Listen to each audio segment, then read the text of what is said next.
This is Peter Walsh with M&R. Scott Ritter with the Decorated Apparel Expo. This is Ben Landesman with Lawson Screen and Digital Products. This is Deborah Sexton. And you're listening to the Two Regular Guys podcast hosted by Terry Combs and Aaron Montgomery. All right. Welcome to the show. Got it. Sorry. Friday, May 22nd, 2020. I'm Terry Combs, and you can find me at terrycombs.com. And I'm Erich Montgomery, and you can find me over at oursuccessgroup.com. This is what happens when we give Eric the week off and make him be a guest instead. I can screw everything up right from the get-go. So I didn't jump in on my cue. So it's like this is our first time, Terry. I know. Well, this is cool. We should do this podcast thing. This sounds like fun. Everybody thinks so. Yeah, exactly. All right. Well, welcome everybody. Thank you so much for being here with us today. As we kind of alluded to here, we're going to be talking to Erich Campbell, who is our show producer, but also a master of many things. Most of you know him as the digitizing expert, but what some people don't know is that he's also an e-commerce expert. And so we've asked him to join us, and he's put together a great amount of information to share.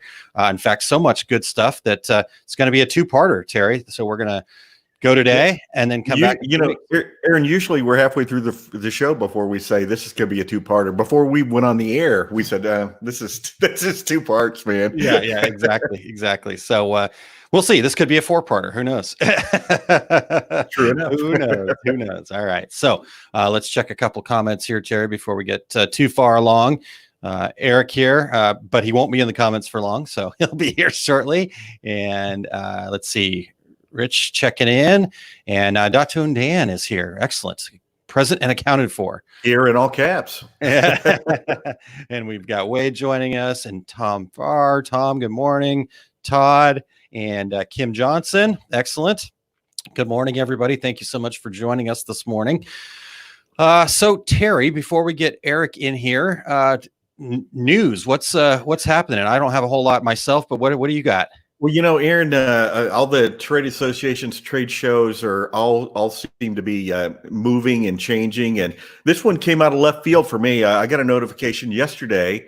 And you and I just talked to SGIA last week, and this didn't come up. But SGIA, can I say that? SGIA, which this is good because now they have a new name. Yeah. PIA and SGIA have merged to form Printing United Alliance, and that's capital P, little r, capital U, capital A, Printing United Alliance. And they are now going to be the largest association in the U.S. serving printing and graphic arts industries. And they say that Printing United Alliance will serve not only as an industry resource, but as an advocate, according to their press release that we just got. So, you know, and Aaron, I went immediately to sgia.org, and it's all changed right there. It says Printing United Alliance. So yeah. I don't know how much you knew about that, but it's that was news to me. Well, I guess at the start of our conversation with Amanda, we were talking about it a little bit because I'd actually seen that before, that they were getting together. So it wasn't a total shock to me, but I actually came into that meeting late, so I missed that conversation. Exactly. So I guess I didn't even think about that part, that we'd kind of, she's like, yeah, we've been busy. And I'm like, yeah, it looks like it. So, and anyhow, I giggle at the PRUA, and, because every show needs an acronym, right? I mean, that's kind of the way that it goes. And so they were getting a bit of grief last year about Printing United being acronym being PU. So they started doing PRU, but now PRU-A, is that how you're going to say this? PRU-A, is it like going to be Canadian? So anyhow, they'll get it sorted out. But Printing United Alliance is the new organization. So I guess all of my SGIA plaques and stuff like that will be collectible items now.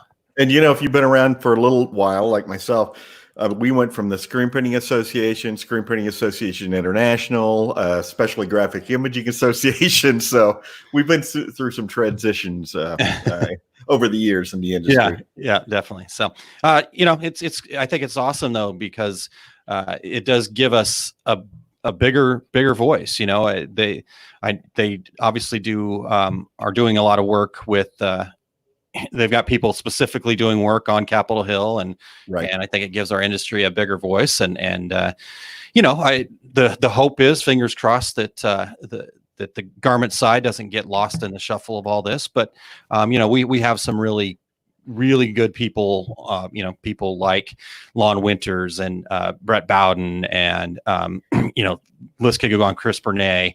I'm missing tons of people. Justin at Oklahoma Shirt. Yeah, Justin Lawrence. That was the other name I was coming up with. So just really good people kind of working in that world. Tom Davenport, I know, is a part of the board and stuff there too. So I'm not like worried that we're going to get lost in the shuffle. I'm just hopeful that we don't. And like I said, I think we've got some really good people kind of carrying the torch for us there. And so we'll check it out. Let's see here. We've got James says, love the coffee mug, Terry. So 5:00 somewhere. Yep. And it's from Jamaica, man.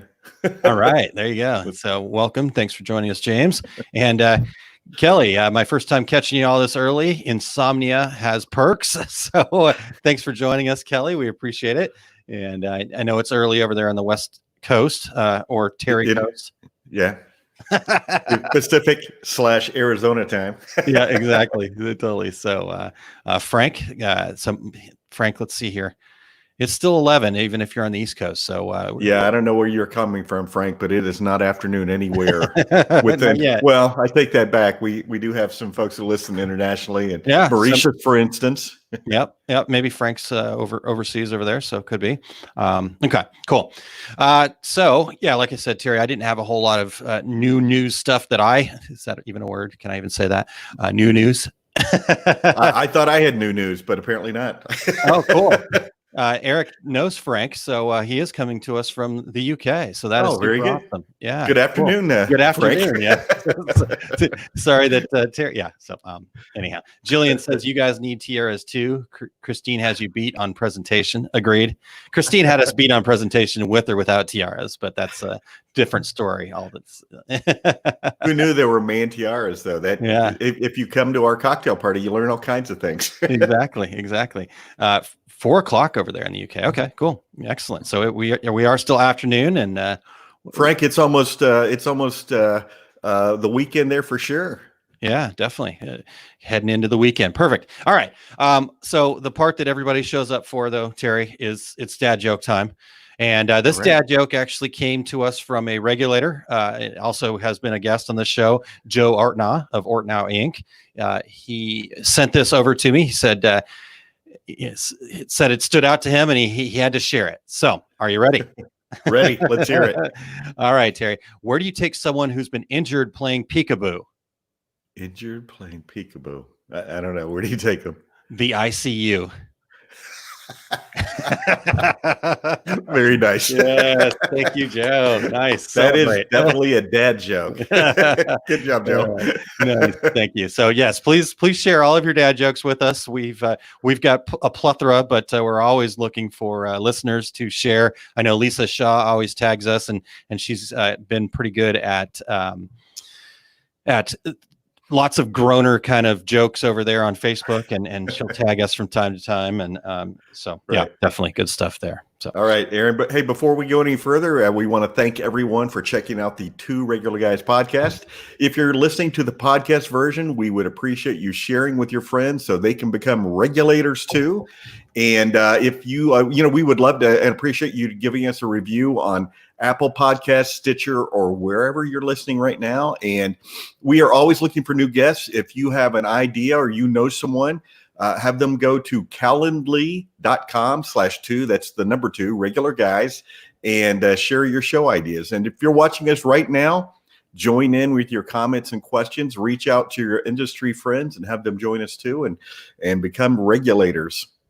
Excellent. Yes. So we love all the comments. We love the interaction. Thanks to the regulators for being here already this morning. Terry, let's hear a word from our platinum sponsor, Impressions Expo.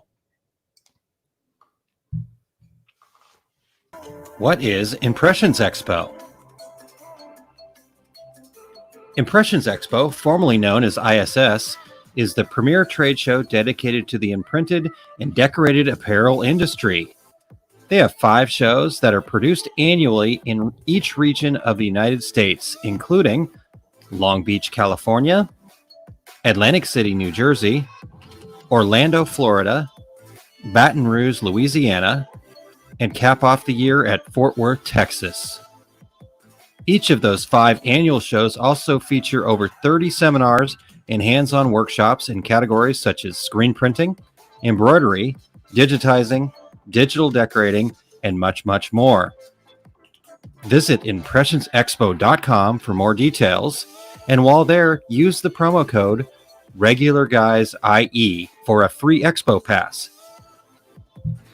Again, make sure you visit impressionsexpo.com to get more details. And the 2 regular guys look forward to seeing you there.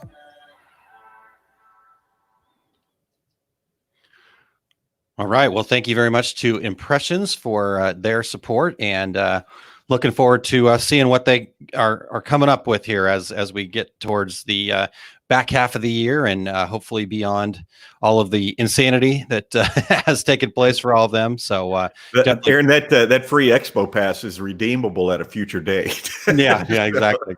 Yeah, you can keep that free expo pass rolling there, and but we would definitely appreciate it if you guys would head over to impressionsexpo.com and make sure that you are checking everything out that they've got going on over there, and maybe just dropping them a quick note and saying, hey, we appreciate what you guys are doing, and we heard about you on the 2 regular guys, and they told us to come over here. But no, you just get over there and appreciate what they're doing. Obviously it's been very difficult for all of the shows to try to juggle all of this, and so we appreciate their support of our program. All right, Terry, one more thing here before we bring Erich in, because it's another wonderful joke. Dot Tone Dad, why did Meatballs tell the spaghetti to go to sleep? It was pasta bedtime. Did I lose you, Terry? No, sorry. Somebody was texting me. Oh, okay. I was like, it wasn't that bad of a joke. Sorry, Dan. All right, distractions do occur. So, all right, Terry. Well, let's get the man, the myth, the legend in here. Let's figure out how this is going to best work. Oh, look at that! Right. Just slide right in between us there. Right in the middle there, like I do, getting in the middle of everything, and being in the way, as per the usual, guys. So I like before the show went on, like we normally do with our guests, we say, okay, we're going to put you in the lobby, and we'll be. Aaron didn't even say that. Aaron said, "So you know the drill, Erich," and you were about to say something. Click, you were gone. You were vanished to the lobby, back to the unceremoniously dumped into the lobby. Yeah. I was like, man, and I have the buttons and everything, and I still got dumped in the lobby. Got to be fast on the buttons. Exactly. So Christine said that we're actually supposed to be at DAX, Minnesota today. I know. That's so rough, guys. And I feel so much for the folks at DAX. There's been a lot. It's just been kind of a crazy story for them trying to get everything dealt with cancellations. Yeah. And so give some love to the Ritters and, everybody over at DAX. My understanding of it, and I haven't talked to Scott in a little bit, but if today was the day they're supposed to have the show and yet they can't get a hold of anybody and they still have not been able to get a hold of anybody. So does that just mean that it's automatically canceled? I hope that they don't have to. Right. Scott did mention that some people who had reservations there were getting cancellation notices, but I went through quite an ordeal probably a month and a half ago trying to reach out to them to cancel my reservation. And of course, no one answers the phone. So I emailed, I got a call back like a week later from somebody in another state saying, no, what are you trying to cancel? And I told them, I said, well, that hotel's closed. I said, I know, I just don't want to pay for the room. Yeah. Yes, that's why I'm canceling. That would be the reason. Thanks for cluing me in on that. Yes, they're closed. All right. Todd says clowns to the left of him, jokers to the right. Here he is stuck in the middle with them. So. Yeah. You and me, audience. Here we are. Here we are. All right. Well, let's actually do this. As many of you know, Erich Campbell is usually the man behind the scenes pushing the buttons for 2 regular guys. Those of you who have been in the decorating business know him as a machine embroidery digitizer and educator, having written for many of the industry magazines we know and love. But you may not know that Erich has been deeply involved in building and running e-commerce stores for most of his decorating career, even spending a stint working for a major industry e-commerce company. With that, let's bring Erich in as he is right here so he can join in the discussion. Erich, what the heck are we going to talk about here today? Well, I kind of tried to structure this in a way where we could just chat, because one of my favorite things from early days of Two Other Guys were the kind of host shows. We don't do them as much these days, but where it was just, hey, as hosts, and even when I came on producing, we would jump in and just cover a topic. So that's what we're doing today. I'm going to bring in some stuff, but really, the crux of this is I brought in like 5, we'll see what we get to, of these big pitfalls that I see people fall into whenever they start up with e-commerce or when they're failing at e-commerce. I don't want to say failing, but hey, failure is a really awesome teacher. So I have no problem saying that you can fail at something, and I have failed at quite a few. So I thought we would bring in these different topics, and then we would just kind of discuss how these things affect, the way e-commerce runs and the way people build their e-commerce stores. Because really, for me, I'm not going to get technical and talk necessarily about like platforms necessarily. This is about processes. This is about practices, because really this is how do you run e-commerce stores on the ground level? How do you actually approach them? For me, it's not about the platform, even though we can talk a little about platform. I certainly know about platform. For me, it's all about how we approach the practices and how we approach commerce. And I'm going to say this, I already said this to great groans, I'm sure, earlier on when we were discussing pre-show. But for me, every time somebody says e-commerce, there's a part of me that kind of cringes, and it's not because there's anything wrong with the word e-commerce, but truthfully, it's just commerce. It's just what we do. We are doing commerce. It happens to happen online or with a computer in front of you instead of over a barrel head at the general store. But it's not all that different, in my opinion. There are some things that are specific to it, but really, we're just going to talk about how we do commerce, but specifically some pitfalls I see people falling into when they're doing it online. Right. Well, and today, Erich, most commerce is e-commerce. Yeah, it just is. Yeah, trying to say that, especially today. Yeah, this is not the outlier anymore. This is just how business is done, and so and in general, I think before the crisis we're going through, I felt like that was already the case. We had gone past it. This was no longer. I remember my early days in e-commerce. I had people who would call me, and I'd have to be taking support calls because they're like, "Yeah, I like this thing that you made, but I just don't know about putting my credit card in a thing on a computer." I remember that fight distinctly. So it's like, that's not there anymore. I remember when Amazon was a place that sold books and people thought it was sketchy. It's a very different world. What are they doing to Barnes and Noble?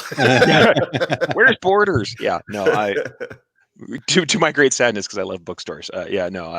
So independent bookstores for the win, but still, they should be doing e-commerce now too. All right. So with that, I think I'll just go ahead and lead off a topic if you want to, and then I think I'll lead into it and see if we can start chatting, because I know you guys both. I mean, Aaron, you're doing a ton of e-commerce stuff, and I know with our success group, you're helping people with sites. And I know Terry has forgotten more about selling and sales than any of us have ever known. And I'm a huge customer of Amazon, or Skynet, as we like to call it. This is true. And if you haven't bought Terry's book, it is available on Amazon right now. So there you go. All my books. Terry. All the books. This is true. There's I was referring to the novel, but my novel. Sometimes Jennifer, buy it. Sometimes Jennifer, buy it today. Here it comes. Get it on your Kindle. It's happening. All right. So let's start off with this first topic, and I'll just kind of lead us into that. When I see people first start up their stores, this is probably one of the chief things that I think they mess up, and they have a lack of focus. Right. When I see it, generally what it comes from is just either not knowing your audience. So one side of it is that you don't know your audience. So you're coming saying, who is my overall audience I'm aiming to? And if you don't know that, everybody says, oh, well, I want everybody's money. I'm like, that's not an audience. You can't target everybody. Everybody's not a target. You have to know an audience and go for an audience to be able to try and speak to them or relate to them. And since we're online, that's fairly important, since we can't just, rely on the force of our personality to make things happen. So that's one of the things. You don't focus on an audience. That's part of the lack of focus. So you can't target them, or you don't curate garments. This is the other thing. A lot of people who come in, especially if you're a traditional decorator, you've been doing brick and mortar business forever, they will buy into one of these platforms that has the ability to, take all the information from any of our favorite, vendors and just dump the entire vendor catalog, or sometimes several vendor catalogs, out wholesale into their online store. And so they don't curate the garments, and the customers jump in and have this entire overmuch of choice. They are paralyzed by the amount of choice they have. So that's where I see this lack of focus going on. But I'd like to talk in general about how lack of focus, like in any area you guys see it, can cause issues for e-commerce. Like what do you think about this? Can I say something real quick? Sure. When we talk to new businesses, and we all talk to new businesses all the time, I mean, how often when you say, who's your customer? How often do they say, everyone? Everyone's my customer. No, Always. You want to slap them. You can't do that today. Don't slap them. You can give them a figurative slap. I mean, there's nothing wrong with that. First of all, you're not allowed to do that. Second of all, you spread disease. So, but and I think that's a big thing for new businesses is to sit down and figure out who's my audience. Who is it that I really want to sell to? It is so easy to say everyone because we're so desperate for business when we first start. Whatever comes our way, that's my niche. Yeah.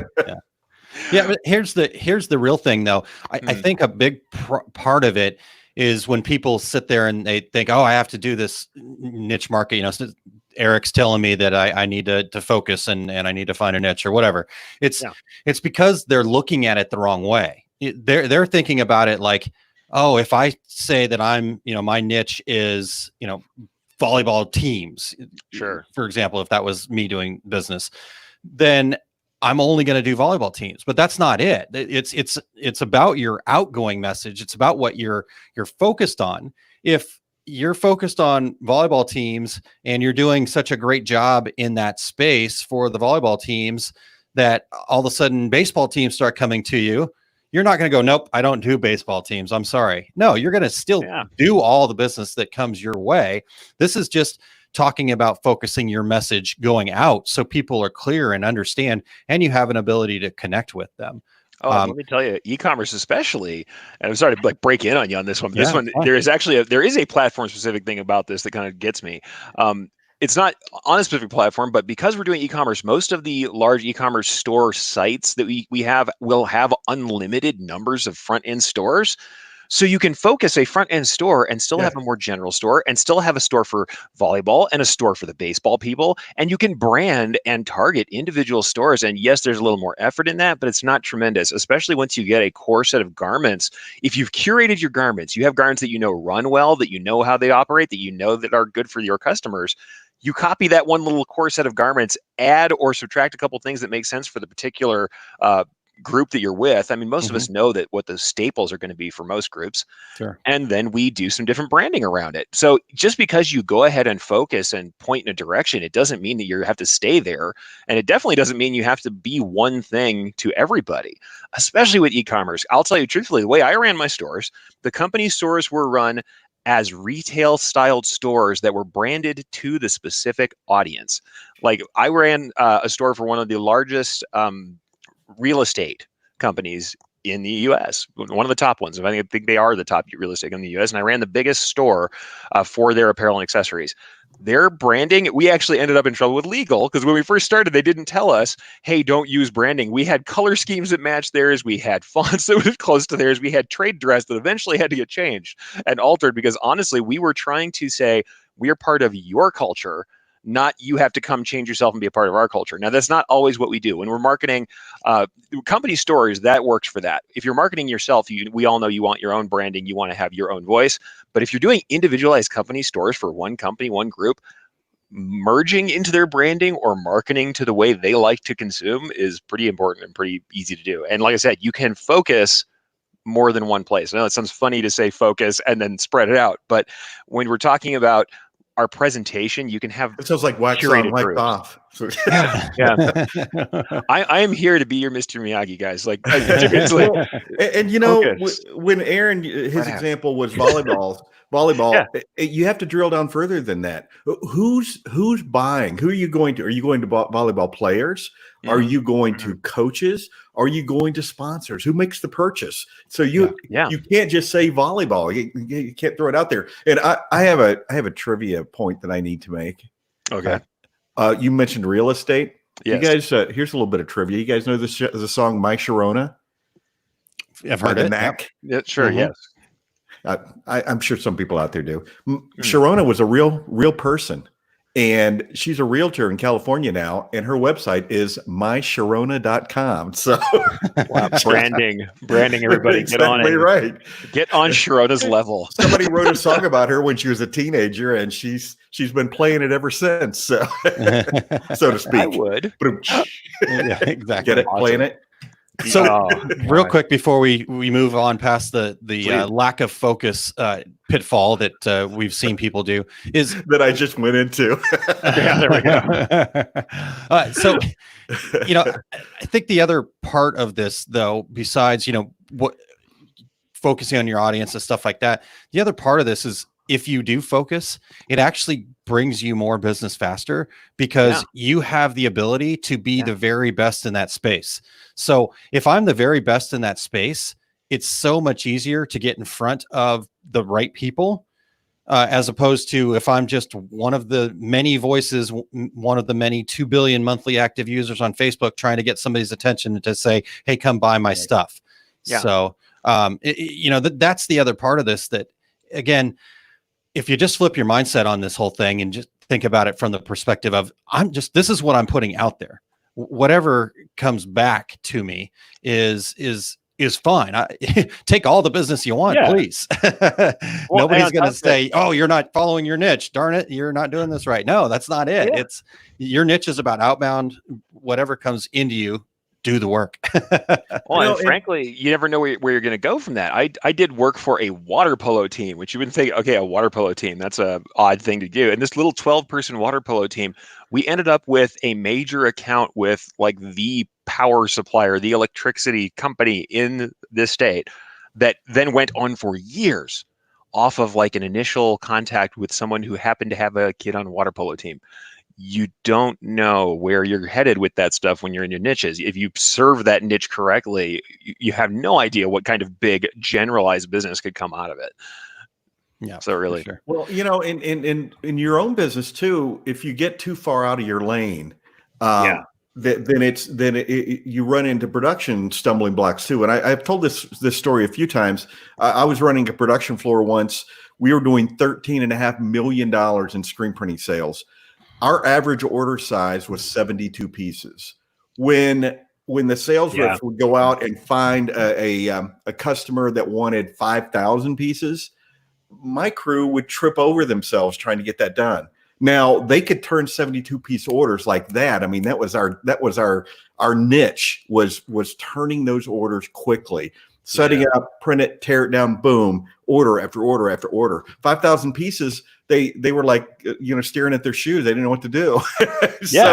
So in your marketplace, if you're just constantly shifting, then you're probably not operating very efficiently as well. So, and by the way, let me say something real quick. Next week's show, we're going to be talking niche markets. That's what this is. That this is, as Aaron said, that marketplace and you know it better than anybody else. And customers want to buy from someone who understands their market. As soon as you say something that's totally off the wall, that has nothing to do with that marketplace, they've lost confidence in you in producing that order for them. No, that's true. Yeah, you can't. That insider status is a big deal. I want to bring in a comment real quick one more time for Christine here. So now I'm pushing buttons. Now Aaron's going to be like, what are you doing, dude? What do I do with my hands? All right. I hate hearing everyone as a customer description. I ran against that all the time. Not everyone, no one has everyone as a customer. Even the biggest companies will have people who don't want to buy from them. And let me tell you this, as someone who has a lot of back-end experience with Amazon. Everybody, whenever someone talks to me about e-commerce, they want to say Amazon sells to everybody. Amazon is a conglomerate of thousands upon thousands of small independent sellers and Amazon as a whole. And even inside of that Amazon tent, if you go look at different categories and how they market to different categories, it's different. They don't market the same to the hobby category as they do to automotive as they do somewhere else. So no matter where you're at, you're looking at these things and trying to say, well, Amazon does it. I'm like, number one, you're not Amazon. You won't be, and that's actually good. Number two, even if you were on Amazon, and let me tell you, I know very well, you still have to have your own marketing message and approach your audience for the individual product. So really, the everyone thing is never really a thing. And like I said, the other thing, if I can tell you one thing out of this whole thing to go and do, go curate your garments. That's the other focus thing that is a direct, actionable thing. If you have spit your entire set of catalogs out onto your e-commerce store, your customers are probably suffering. At the very least, have a top sellers category or something curated where you put your best stuff. Also, it'll help you avoid production problems if you have garments that don't produce very well. I know we have hats in the embroidery world that run like crud no matter what. Evict those from your catalog, and then you don't have to sell those. If someone asks for them later, you can always, if someone says they don't have something, you offer the option to get more than is on your catalog, but don't stick the whole thing in front of them. It's the same thing when you're in person. You don't slap a catalog open in front of someone and wait. You should be guiding them a little bit. So that's and let me jump back to Amazon on that. Sure. And that exact point. If you go looking for something and there's a lot of sellers, you'll see Amazon's Choice and you'll see bestseller. And I migrate to those because somebody else has already sorted through all this, especially the bestseller. And that's probably where I'm going to start my search. Yeah, absolutely. And we can use that to our advantage. Also, we can use this expectation that Amazon has set for everyone to our advantage by using those kind of terminology. That terminology will bring people over. And honestly, that helps, like I said, helps you with production, helps you with keeping stock. The other thing I'll say, had multiple company stores.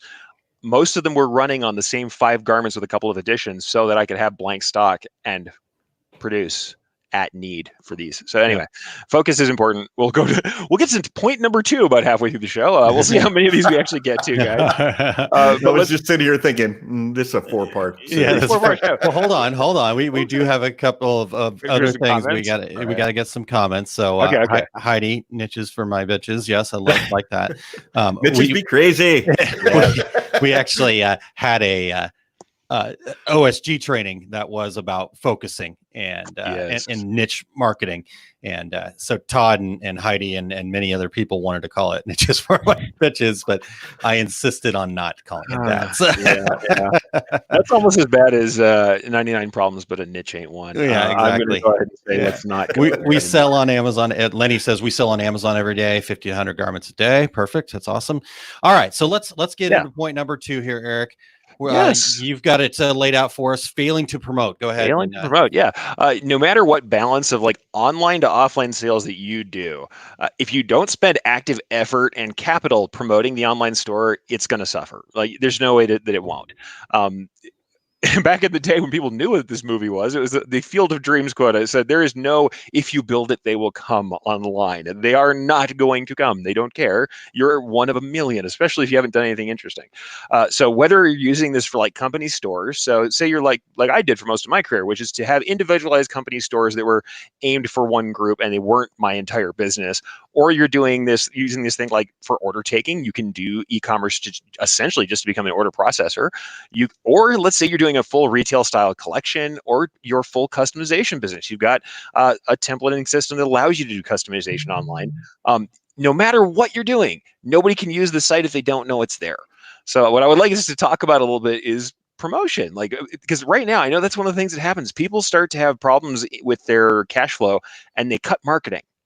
And I'm always like, way to cut your throat. Like if you stop working on marketing when the sales are low, where do you think those sales are going to come from? You have to keep pushing on marketing and keep it, even when we're talking about organic marketing, getting out there yourself and literally just, virtually beating the pavement, going to Facebook groups and talking about what you do, jumping out there and constantly promoting, going into your communities and talking about it. Whatever it is that you do, this is the time to do it. When you are low is the best time to be promoting. So what do you guys think about that, about what you've seen with people failing to promote? Terry, you want to start us off? Well, yeah, first of all, Field of Dreams is the greatest movie of all time. Ease his pain. Ease his pain. So I expect people to go and watch that. We'll get that back to this comment from James. Focus, guys. Focus. Okay. Guys. All right. We're trying. We're having fun, though. Well, all right, go ahead, Terry. Yeah. Well, you're exactly right, Erich. When a lot of folks, hey, I have a website now. I'm just going to sit here and wait for the orders to come, and it's like anything else. I mean, it can be overwhelming, I think. Sure.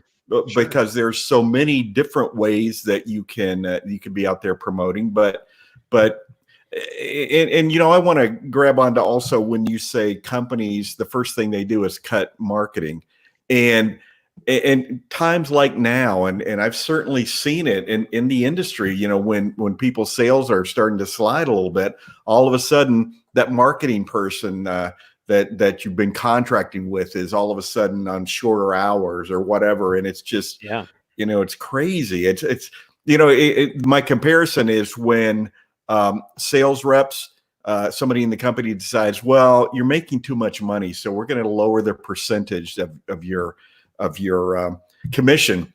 And I always look at those people and go, what difference does it make how much that salesperson makes? I hope that salesperson makes $1 million, because guess what? That means that we did $10 million.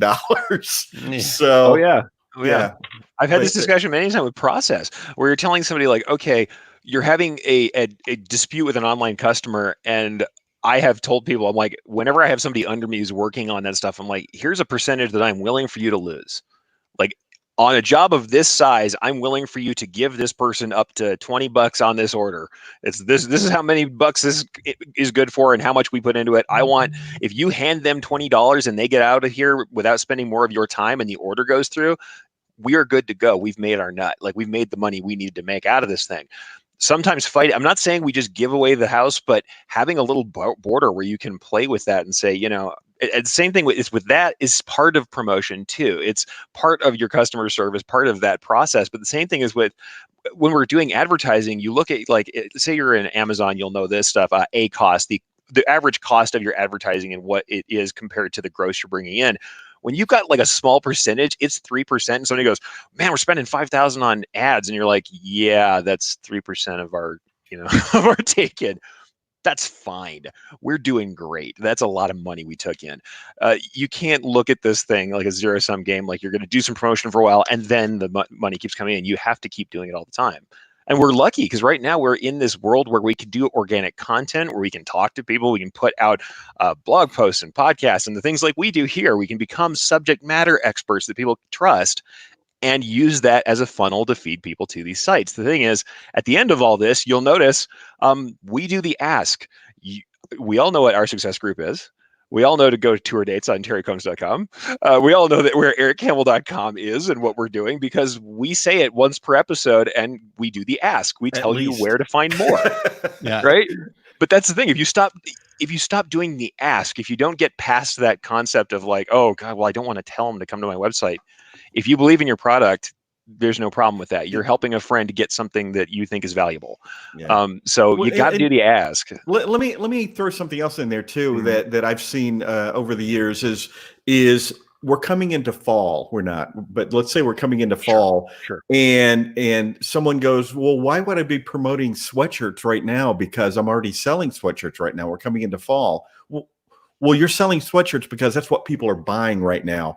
That's what you should be promoting. And that mindset is, we're already selling that. Let's promote something else. No, promote more of that. If that's what people are buying, promote it more so you can sell more of that product. Yeah. Yeah.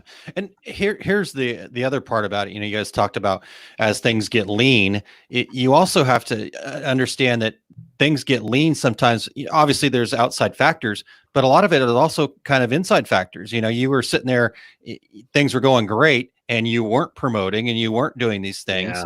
And then all of a sudden they start not going so great. And you're like, oh man, what's going on? It's like, well, yeah, because it's a cycle. It doesn't, it's not like you can just turn it on and turn it off. It definitely is a cycle. So one of the things that I've always suggested people do is, in fact, I did a whole Small Business Saturday episode on this, is you have to be the business. If this is your business, you have to be the business.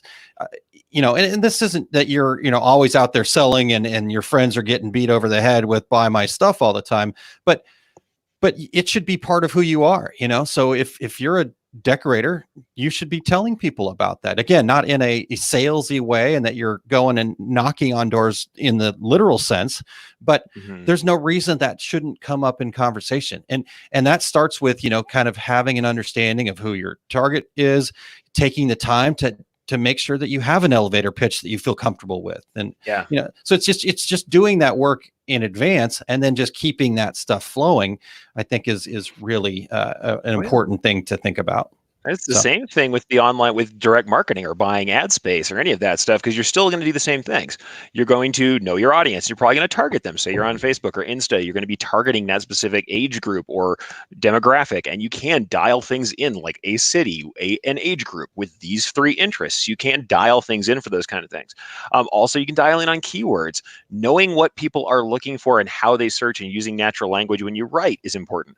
But I want to bring in a comment because this is something we actually deal with all the time, and I hopefully won't go on too much of a tangent and just go the whole rest of the show. It might happen. We'll see. It's from Tone Dan. Tone Dan, and everybody in the comments right now is going live with this. What are the top social network platforms to focus on to drive sales? And I'm going to give you the least satisfactory answer ever, because this is the answer that is true, but nobody likes. The top social network platform to focus on is the one where your customers are at. And I know it sounds really stupid, but here's the thing. Like we're in the thing debating right now, like Instagram's the top, but then Facebook's second, and Pinterest is here. You know what I'm going to tell you? The truth is, it doesn't just go to a category. You have to know where your customers spend their time. For the business I'm working at now, I'm at Brilliance headquarters. Everybody knows I work for Brilliance. Our age groups that are our top tier, Facebook is it. Even though I know people are moving off to Instagram, I'll say for people who are, if you were running a streetwear brand right now, if you're not on Instagram, if you're not making TikTok videos, you're out. What are you doing? You need to be doing that right now. And especially for a while there, Instagram, I was seeing tons of people who are in that younger age category who are going for that market. If your people spend time on Insta and you're using hashtags, you're doing it right. But for my group, Instagram would not be the top group to work with. When we're trying to sell our software, we want to be on Facebook. That's where they are. And honestly, we are in Facebook communities, not just on the main feed, not just on our page. So we have to understand where your people actually are, because it would be great to say, oh yeah, Pinterest has this much traffic. Cool. If you're a company who's doing bridal gear, Pinterest, all day long, do Pinterest. Why? Because brides who are putting together their weddings are on Pinterest making vision boards with all this stuff that show what they were, mood boards with all the things that they want to buy. And if you're on Pinterest, you're going to win. You have everything optimized for Pinterest. Like I said, you're in streetwear right now. If you're not on Insta, you're not making videos, maybe you're not doing some TikToks, this would be a bad idea. Matt, who comes on from the Rhinestone world. Everybody, if you haven't seen what Matt's doing, go see what Matt's doing. He is all over multi-platform, but he understands also that some types of content are also made for these different platforms. So the answer is definitely not which one of these do I do. When I default, I tell people, you can't go wrong doing some Facebook, especially if you're in a category that, you're skewing toward the, middle-aged and older, especially. Facebook's still really good. And honestly, because they just have a massive user base. Instagram probably be second for me for most people, but that would flip-flop depending on where you're at. And like I said, you're doing bridal, you're doing event stuff, Pinterest really might be important, whereas Pinterest is not important probably at all to someone in streetwear. So if you're heavily into copyright or trademark infringement, Pinterest. Etsy. Etsy. If you want to, Etsy. If you want to do trademark infringement, absolutely. Etsy. Yeah. Okay, I didn't say that. I'm sorry.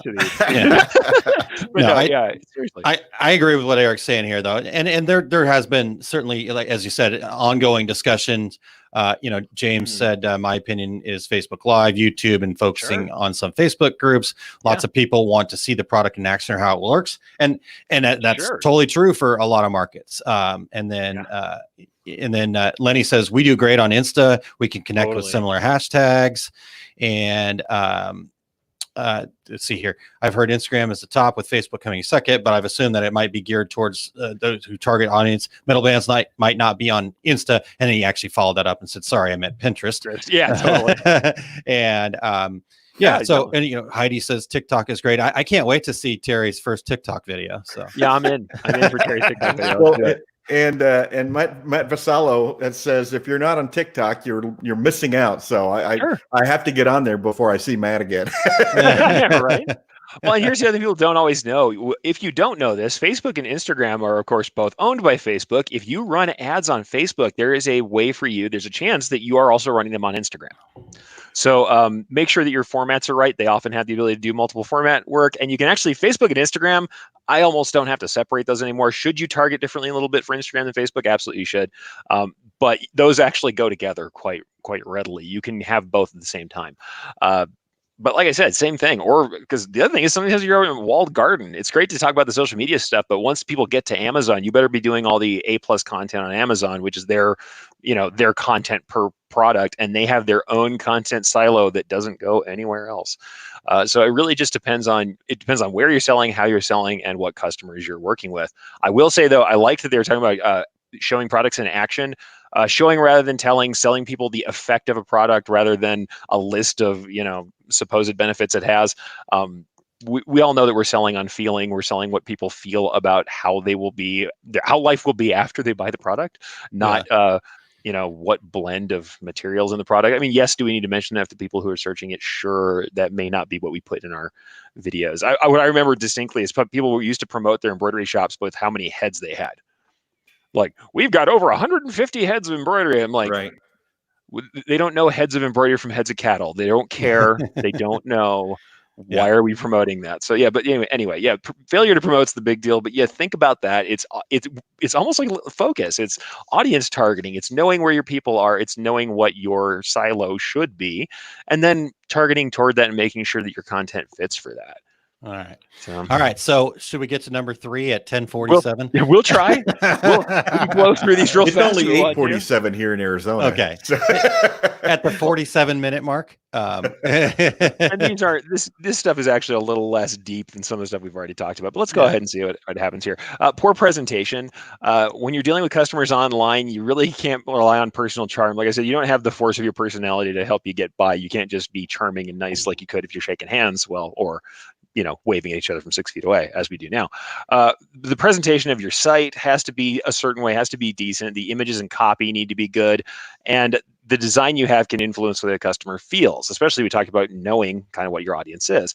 And honestly, it shouldn't stop online. This is something that, and I think, Terry, you've talked about finishing and how important you think finishing is in this thing. And I fully agree. If your customer's getting like one order and it's in a logoed box and maybe it's got a thank you message or it's got a slip on the top of it so it protects it from getting dirty or cut, that is a very different kind of experience opening that box than somebody who gets like a roughed up, reused Jersey's box that's dumped in and has been kicked down and it's filthy. Everything's in a printer's fold and out the door it goes. Now, there are some customers who are, want that contract experience. They're just trying to get things cheap. But for customers online who are buying individually or small order customers, which one of those things says, I care about your business more?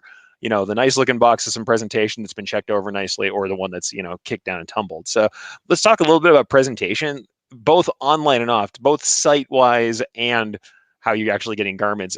I think it's all branding. And I think that poor presentation or inconsistent presentation is like a pretty big problem. Yeah. Well, look at iPhone when you talk about presentation. You open up that iPhone box and it's like an experience. It's just everything is top of the line. Everything has its own little spot inside that box. You lift off the phone and there's your headphones and everything is perfectly packaged and it makes an impression. And it's easy for us in this industry to do exactly the same thing. Individually fold the garments. Put a sticker on there that says custom printed by or your name, whatever. Individually bag products. I've told this story before. My daughter Riley went to Desert Mountain High School. 2,500 students, and every student got a Wolf Den T-shirt, right? Because they're the Wolves, and at football games you sit in the Wolf Den, and you have to have the shirt. And when she went to pick up her shirt, they were yelling over the crowd, "Hey, Riley, what size are you?" "Oh, okay, here's a small," and throw it over to her. And at the end, that there were a whole bunch of shirts that were left over in the wrong size. And a lot of people didn't get the right size because nobody knows what they ordered. Instead of having those shirts individually packaged with the person's name on it. And they go through box A, B, and C. They go through box D, E, F, and everything's in there in alphabetical order. Is that harder to do? Is there more work on your end? Yes.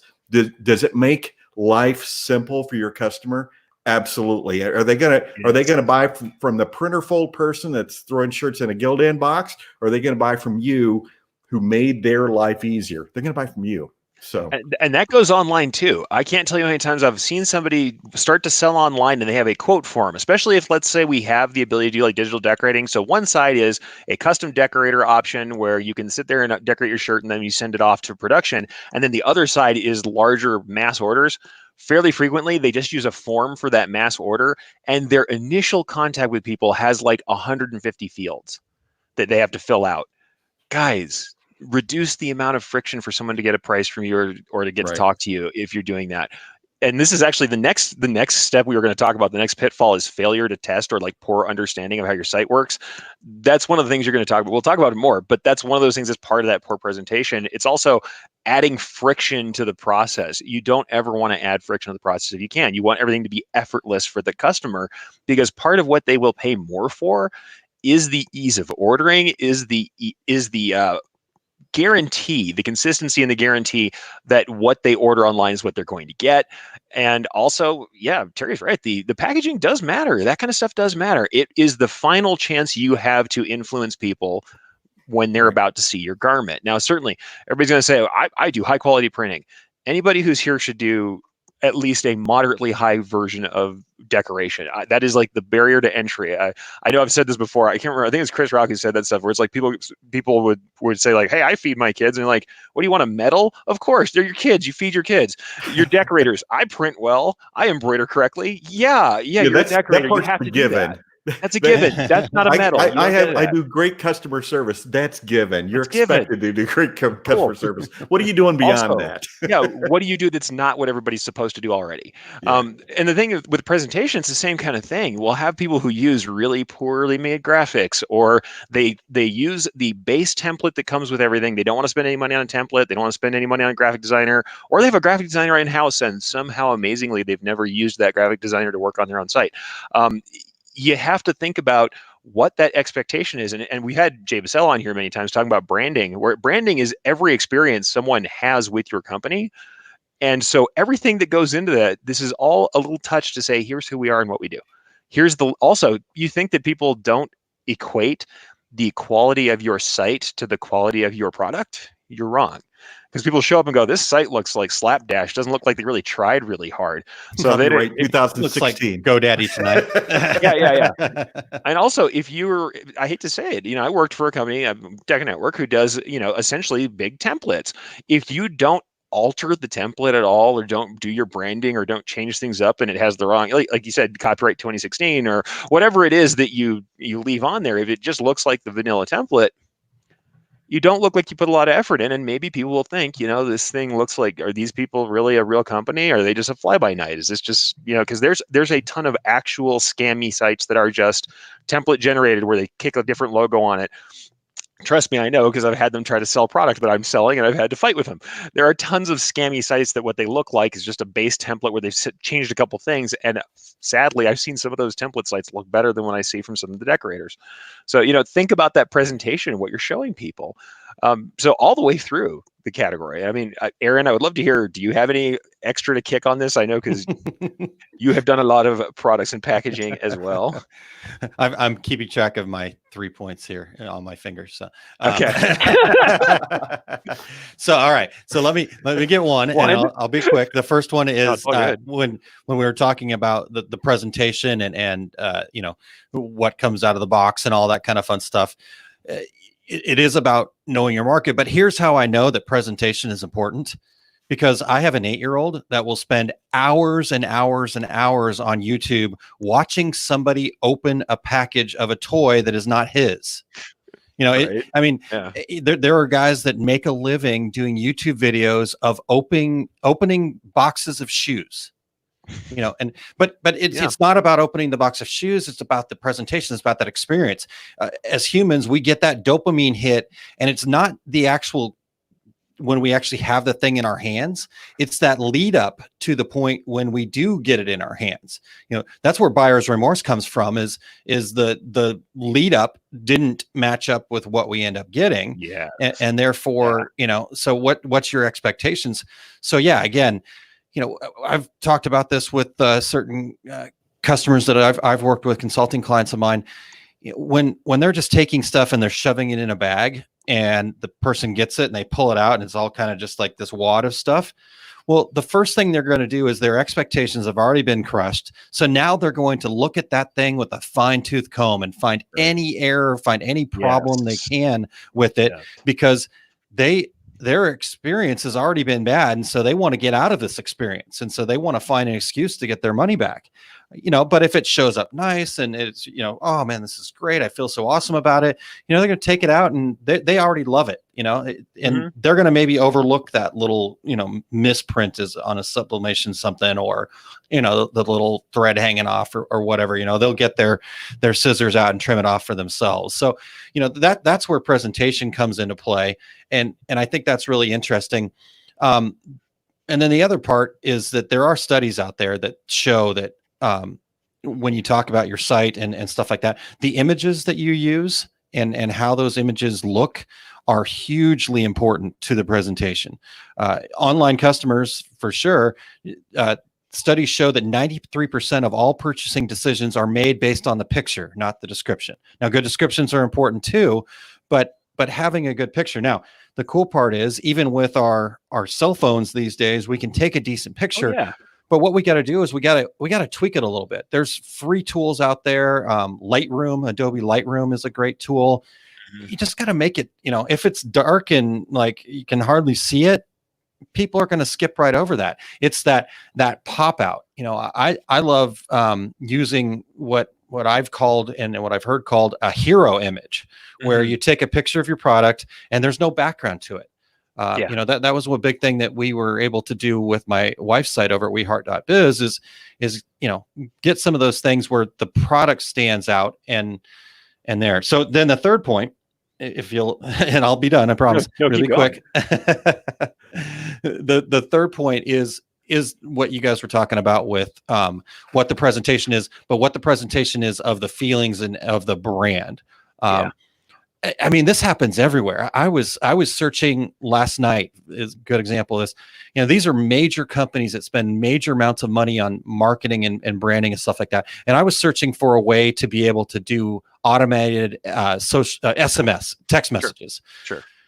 And I mean, I'm sitting there, I don't know all the back end, the API and the trunk SIP, the blah, blah, blah.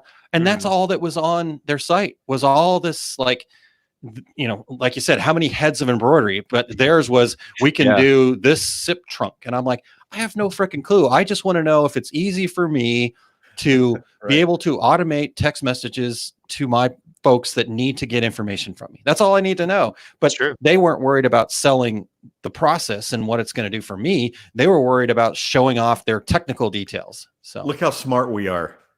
No, why bother with that?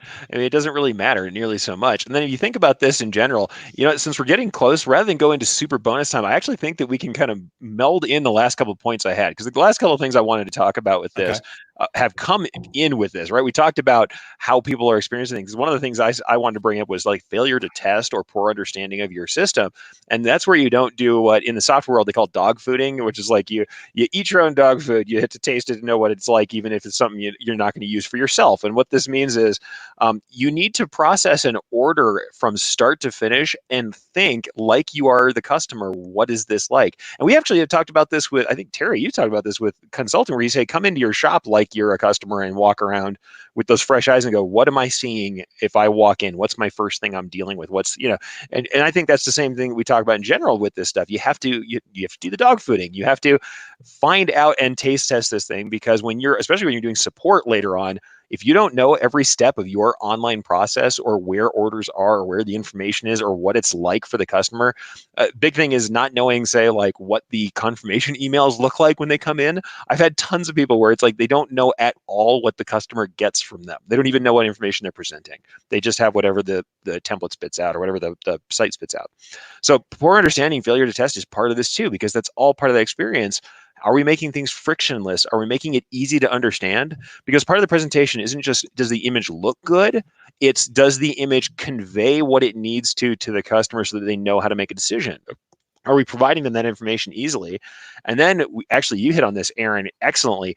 Inconsistency is massive. We have problems where people are not getting a consistent experience from the beginning of the online ordering process to the end. Either they have this lovely, wonderful site, it's great, their customer service is kind of bunk, and then they get a wadded up package at the end of it that seems like nobody cared.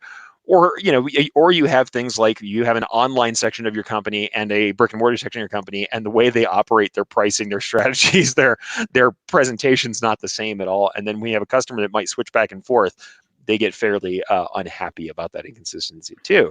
But I think that's all of it. Along those lines, if in the movie The Intern, there's a really great scene where Anne Hathaway is at home opening a box. Well, she ordered from her own company to see what the presentation was when she received it. And I thought that really stuck with me when I saw that. I thought, man, everybody should have that mindset. Yeah. I think that movie, The Intern, is actually a fantastic business learning movie.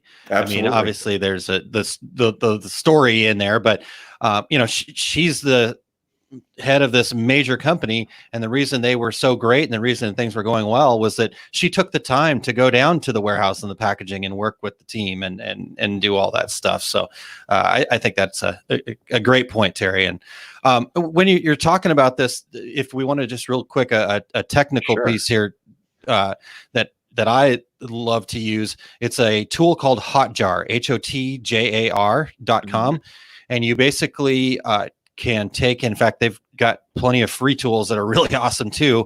And if you really want to dig in, then it's worth paying for. But you basically add this snippet of code to your website, and this particular software will sit there and monitor the actions of the people that come to your website. And the reason why I always suggest this is my wife's business, WeHeart.biz, we were able to find out some really amazing stuff that helped a lot. She had gone and spent some money on an ad, and the ad actually was working pretty well, and she was getting people to come to the site. But the problem was they came to the site and they weren't buying. Mm-hmm. And thank goodness we had Hotjar there, because what we discovered was something that we just had missed. The ad was for a particular product thing that people were looking for, and where the ad sent them, they couldn't find it. They couldn't easily find what they were looking for. So we were able to watch a few people like scrolling all over the place, typing in searches and stuff like that. And somehow we just missed that this product was buried. So it was huge. Because we were able to then take that, reconfigure categories, make things, and so it is that testing, going through the process. I love what you talked about, Eric, with, make sure you get the emails, do a test order. Heck, break out your credit card and buy something from yourself and see what happens. The worst you lose is what? Your 3% processing on your order. Exactly. The money's going back to you anyway. But it makes absolute sense. You have to know how this works. And what your example is perfect, because some people don't do this pretty frequently. They will literally take this ad and then dump someone to their general site with no information, with no sort of like welcome to the site, nothing else there. It's just bam, here we are with everything you can go do, but nothing related to the ad that I just did. Custom landing pages, being able to funnel someone in and say, hey, you were interested in this. Here's the stuff you're interested in. Here's a couple other places you could go. I mean, and that doesn't have to be the same as one of the pages that's already there. You have to realize that sometimes that consistency is also the consistency of the journey the customer goes on as they come to you. They should come to that process with a reasonable expectation of where they're headed, and when they get there, it should actually be what they expect. If you're saying, I'm going to show you this product, but then you dump them out on your general page that's just, here we are and we're decorators, that's an issue, because they don't have what they already saw as the through line. With no through line, they have nothing to follow, and they wonder, am I in the right place? If your customer, or when you're doing your own testing, if you ever ask, am I in the right place, you have a major problem. Like that is not. Also, people like to bury their buy buttons too far down into things. You'll find content all over the place and no way to buy the product. Yeah. It's totally okay to have more than one way to escape to the place where you can buy it. If somebody gets in there and they've seen an ad and they're like, no, I want it already. If they have to go through a process of several pages of looking at all the scrolling graphics and everything before they have a button that says, yes, I want to buy this thing, it's ridiculous. Button at the top, button at the bottom, button in the middle, have all three. It doesn't matter.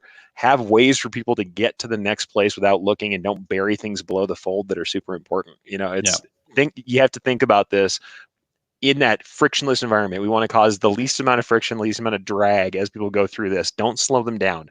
Yeah. And well, I don't mean, you're trying to flummox them while they're still making before they decide not to buy from you, make sure you get their money. No, I don't want to say it like that, but that is true. Yeah. I mean, that's why Amazon got to where they got it. I mean, if you look at Amazon from a strict, like e-commerce site, it's terrible. I mean, it's not good looking. It's not, you can't find a phone number and all. I mean, all of the quote unquote basics, they don't do well. But what they focused on was how easy is it for somebody to make a purchase. And that's what they focused on. And guess what? It's freaking easy. Once you're signed up, it's one click. It's half the time I'd sit there and go, I don't even remember ordering this. That's how easy it was. That's a little scary, but I mean, that's the interesting part. And I also like what you said there, Eric, about, having that information up top. That's the other cool part that I love about Hotjar is you said above the fold. And for people who don't understand what that means, basically when we go to a website, how far down do we scroll? Because most of the time we don't scroll very far. So if the top of your website is got, your links to your Facebook page and you're talking about sending, trust me, Facebook does not need your help getting people on their site. So put your links at the bottom, put your links to Facebook at the bottom of your page and use the top for the buy now, get a quote. I use Joe Ortnow's website as an example of a great kind of landing page. I mean, it's right there. You don't have to do much. It's like, boom, here's what Joe wants us to do. It tells us a little bit about who he is, but I mean, you're in there. So if I think it's Ortnow Inc. If you want to go check that, I love his site for its simplicity and how you don't have to go very far. It's right there, and you're into doing business with them. So. As a journalism graduate, I'll explain. Above the fold means back when we all used to read newspapers, the top half of that newspaper where it's folded, that's where all the important stuff is. Nobody wants to be below the fold. No, you want to be on that. I had no idea about that. Oh no, totally. Yeah, that's the newspaper terminology, but it still works. I mean, because that really is, you don't want to be below the scroll, whatever it matters. You want to be presenting right there. And the thing that they always say, like in the business, you'll say a CTA is what you'll see people talk about, a call to action. Mm-hmm. And this is absolutely the thing, like you said about Joe's site. You want the next action that the user has to take, that the person looking at that website has to take, to be obvious to them. Right. If they don't know what the next action is, they won't do it. It should be absolutely obvious what the next thing you want them to do is. Otherwise, you're not doing the ask. Like we said, you're not putting yourself out there. It's the last stage of promoting, if you want to call it that. The last stage is to say, hey, you're here. I think you want this thing because you've landed here. Obviously, this is inbound marketing. You're searching. You're finding me. Buy. I'd like for you to buy this thing. This is how we buy. Go here to buy it. There's nothing wrong with that. They're on your page. Go ahead and put it in front of them. Plus, if you put it up at the top of the page, you have it somewhere above the fold, as we talked about. You can still have more information if you want to. If you think that deeper information will help a customer make a choice or to tip somebody over the edge when they're at that decision point, cool. Just have the button, have the information, have the button again. Who cares? We're not using it 3 times. Have the button 3 times. Yes, absolutely. Top, middle, start, and bottom. In the middle, and the end. Yep. Yeah. So every opportunity. Cool. All right, Eric. So wonderful stuff today. Sure. Yeah, we're into bonus time here, but just real quick, just recap for everybody. Then the 5 e-commerce pitfalls. Yeah, let's go through the e-commerce pitfalls one more time and very briefly. Lack of focus. This can come in multiple different ways. Like I said, one of the actionable things I always tell people is curating your offerings, curating your catalog. A smaller catalog subset is a great thing to do with that, but also remember to focus on the right audience. And this actually can go with marketing too. Focus in the place where your audience is. Ask your audience where they are and focus there. The next one would be a failure to promote. Make sure you're out there promoting both. And hey, this is brick and mortar. This is everywhere. Make sure it is obvious what you do and what your company does, and don't pull off the gas because things are getting hard. That's when you lean into promotion when your sales are starting to slump. That's when we want more promotion so we can keep the machines moving. Third one here is poor presentation. If your presentation is poor, if you are not putting that quality up front, whether that is in your garment, in your packaging, or of course in your website, in your images, in the text that you write, poor presentation will make it look like you don't care, and you want want people to know that you are both an expert in your field and that you care.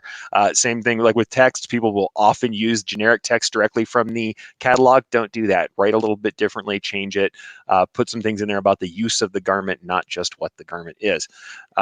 Fourth on this one would be failure to test or poor understanding of your site. Dog food.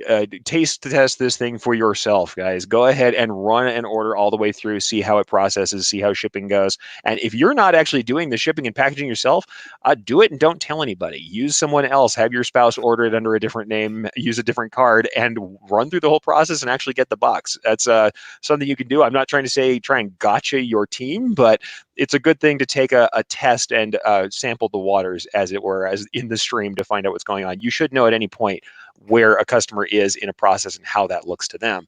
And the last one, and this, honestly, this is any business, inconsistency. Whether we're talking about from the presentation of your website to the presentation of the garment itself, or when we're talking about things like Aaron brought up, ads, where we have to know where we go from an ad should be somewhere we expect to go. We should have a consistent message from the ad to the landing page. Inconsistency is what causes people to have doubts about your product and about your marketing. So when you're working on your online site, make sure that every part of this thing is consistent. It does mean you have to pay attention and manage everything. You can't have some part of it fall off. But no matter what page somebody lands on, it should have the same care taken with it as any other page. And your messaging, your process should be consistent from one end to the other. Also, if you have brick and mortar and online stores, make sure there's some consistency between the two so that people don't do things like a price gotcha where they say, if I order it online, it costs this. If I do it here, it costs this. If there is a price difference, you should be able to explain the price difference, and it should be in front of people as part of your messaging from the get-go. So those are the 5 pitfalls to avoid, folks, and how to avoid them, and with some bonus time under our belt. Yeah, exactly. Well, cool. So, and I just want to give a shout out to the regulators. Great comments happening in there. So if you are listening to the podcast version of this, make sure you do pop over to facebook.com/2 regular guys. That's 2, the number 2 regular guys, and get in on the comments too. You know, we just because the show might be over, if you're listening to the podcast version later on, doesn't mean that the comments have to stop. So yeah, wonderful stuff here. Let's see here. Just make sure there's nothing that we missed, but no, I think we're all good. Erich, before we let you out of here, what's going on with you? What's coming up here for you? Well, I will say, certainly, if anybody knows that I'm a little scattered, I just moved house and it has been a rough trip. So if I'm scattered and haven't talked to you and you've been talking to me, I'll be back soon, folks. I'll be there soon. A couple things I'll mention that I usually mention here is that anybody who didn't get in on the Demystifying Next Level Digitizing course, I know we mentioned it for weeks now, but people still kind of ask me, hey, how did that go? Are you going to do another one of those? You can get access to the webinar at bit.ly/ErichDD. Same one that I've been promoting since then. And they're bolder, more beautiful embroidery with a faster cycle from concept to completion.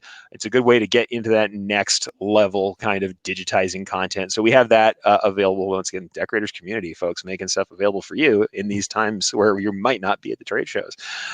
Also, today I am doing the take up as usual. So I'll be doing 2 shows today, folks. And actually today I'm talking about policies to a degree. So it's something that might be interesting to you if you're here talking about websites. Policies like, what do you do with customer supplied garments and spoilage? Who owns a digitized file once they've bought that file from you as an embroiderer? We're going to be talking about policy, both a little bit about how we handle policy and think about it, and about some specific policies. So today at 2:30 Mountain Time, and I don't have to say any other time zones. I don't have to. Today at 2:30 It's 3:30 where everybody's at in the Central Time Zone. So Central Time Zone, 3:30, 4:30 Eastern. Well, everybody, the great thing about Facebook is if you jump on facebook.com/Erich.Campbell, if you go follow me through there, you can say, get reminder, and it'll already be in your time zone. I love how many times I post a video and somebody says, what time zone will that be at? And I'm like, if you click get reminder, it'll be in your time zone. Just click the get reminder when you get there. Whichever one you're in, guys. This is the time zone it's in. So Eric has 2 shows today. So this is the matinee, and then the regular performance will be later. When I am entirely on my own and talking and just a talking head, then that'll be today at 2:30. But yeah, if your guys are interested in policy and process and stuff like that, I've actually had some questions, and we mentioned Lisa Shaw earlier. Lisa actually turned me on to this too.